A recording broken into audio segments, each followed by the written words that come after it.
धनंजय मुंडेंच्या कार्यकाळामध्ये कृषी खात्यात 350 कोटींचा घोटाळा, अंजली दमानिया यांचा गंभीर आरोप।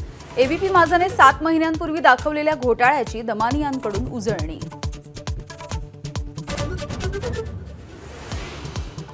धनंजय मुंडेंच्या कृषी मंत्रिपदाच्या काळात तत्कालीन मुख्यमंत्र्यांच्या मान्यतेनेच राजरोस भ्रष्टाचार, दमानियांचा आरोप। अजित पवार आणि फडणवीसांची मूकसंमती असल्याचा टोला। दमानियांचे आरोप सनसनाटी निर्माण करणारे आणि बिनबुडाचे। धनंजय मुंडेंकडून दमानियांचा समाचार, सर्व निविदा प्रक्रिया शासकीय नियमानुसार आणि मुख्यमंत्र्यांच्या अनुमतीनेच झाल्याचं स्पष्टीकरण। पीक विमा घोटाळ्याच्या चौकशीची सुप्रिया सुळेंची लोकसभेत मागणी। केंद्रीय कृषी मंत्री शिवराज सिंग चौहानांचा सकारात्मक प्रतिसाद, कठोर कारवाई करण्याचं आश्वासन। मुख्यमंत्र्यांच्या वर्षा बंगल्यामध्ये रेड्याची मंतरलेली शिंग पुरल्याची चर्चा। संजय राऊत यांचा आरोप, शपथविधीच्या अनेक दिवसांच्या नंतरही फडणवीस वर्षावरती राहायला का जात नाहीत, संजय राऊतांचा सवाल। अनोळखी लिंकवर क्लिक केल्यामुळे कृषी मंत्री कोकाटेंचा मोबाईल फोन हॅक। क्लिक केलेल्या लिंकवरून इतरांना मेसेज गेल्यामुळे उघडकीस आला प्रकार।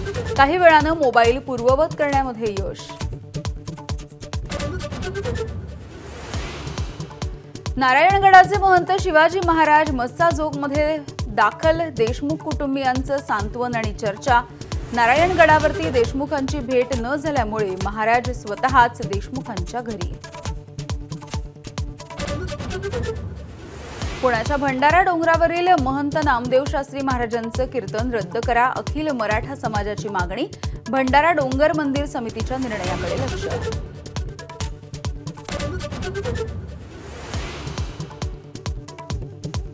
मुंबई महानगरपालिकेचा यंदाचा अर्थसंकल्प 74,000 कोटींचा। कचरा संकलन शुल्काच्या संदर्भात निर्णय नाही, तर झोपडपट्टीतील गाळेधारकांना भरावा लागणार महानगरपालिकेचा कर।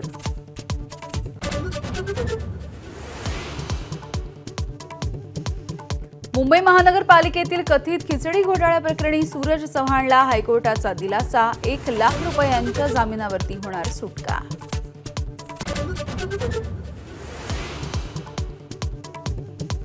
आणि अहिल्यानगर महाराष्ट्र केसरी स्पर्धेतील पंच निर्णयाचा चंद्रहार पाटील यांच्याकडून कठोर निषेध। महाराष्ट्र केसरीच्या दोन्ही गदा परत करण्याचा डबल महाराष्ट्र केसरी चंद्रहार पाटील यांचा निर्णय।